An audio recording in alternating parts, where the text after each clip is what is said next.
TC number 467, 5 seconds. Start. It is unfortunate that the appeal made by Honorable the Home Minister that this bill should be discussed in a practical manner, taking into consideration the realities that we are facing, the complicated nature of the problem that we are facing has been ignored. There have been attempts on the part of some of the speakers who spoke on this bill to take up a partisan attitude, an attitude based more on some of the principles that were held dear by them rather than in terms of the realities before us.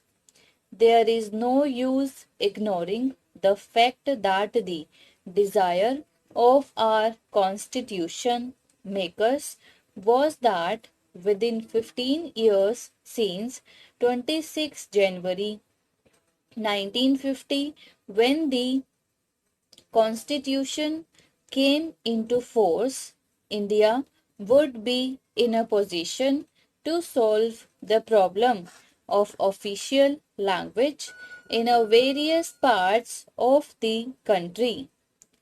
The various points of view that were expressed then in Parliament would be taken into account by the government and by the people, and serious attempts would be made to see that some solution could be found. The bill that is before us is really an admission of our failure to solve the problem of official language. It is true that this bill does give a new life to English as the official language, and that too for an indefinite period. Why had we to do this when there was a general desire on the part of the constitution makers that on the 26th January 1965 Hindi shall be the official language?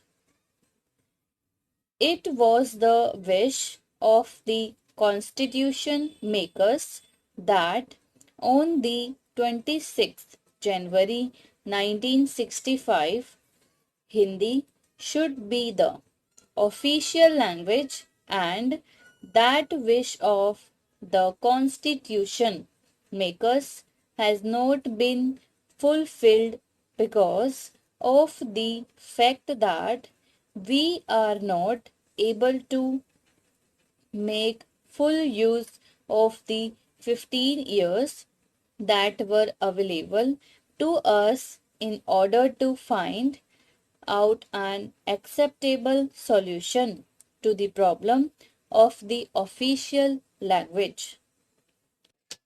During these 15 years, there has been a rapid progress of the regional languages, including Hindi, but Hindi has also developed more as a regional language than as a language which has spread throughout the length and breadth of the country, and which has been made more acceptable during that period.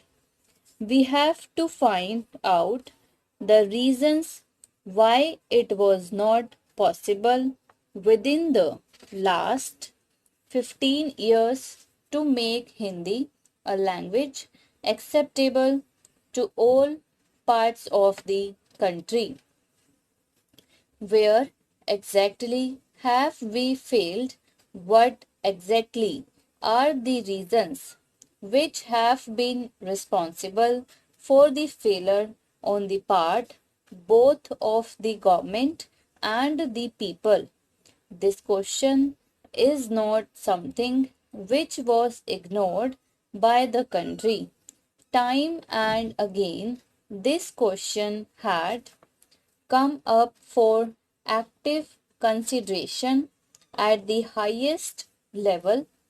Commissions were appointed to go into the problem.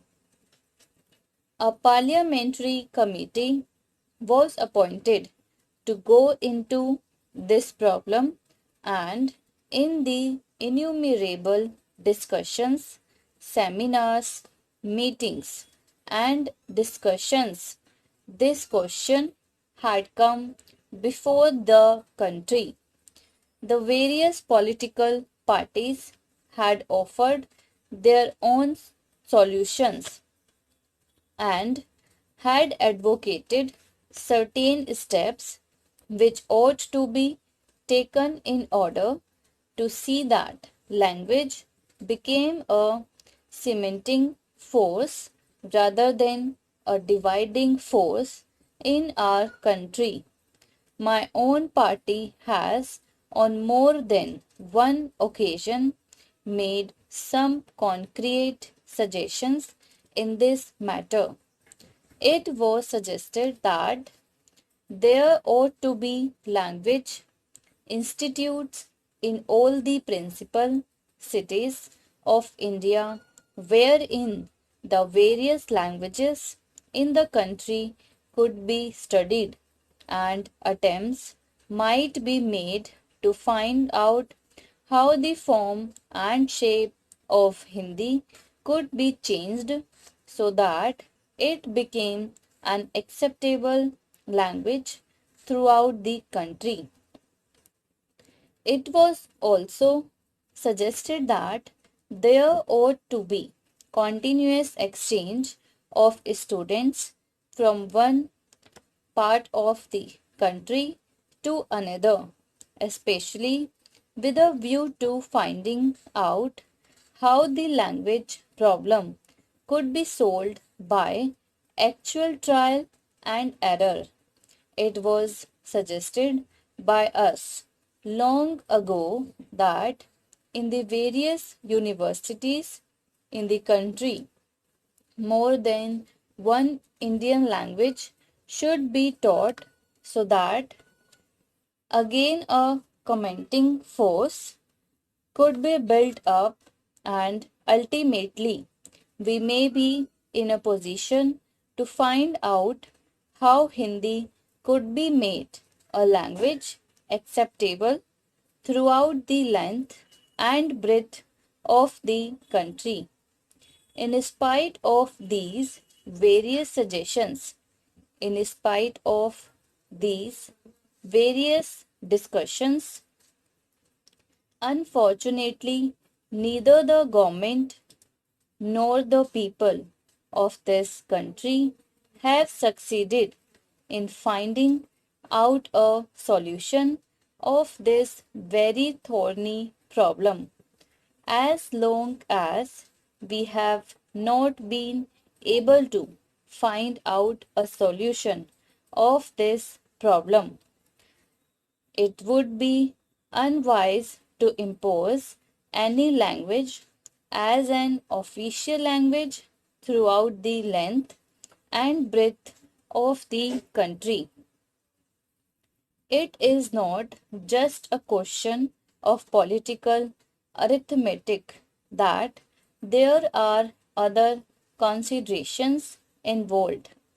The 42% of Hindi speaking people are living in compact and composite areas, while Hindi is not well known by the rest. If Hindi is suddenly made the sole official language, there would be certain difficulties regarding the transaction of official business.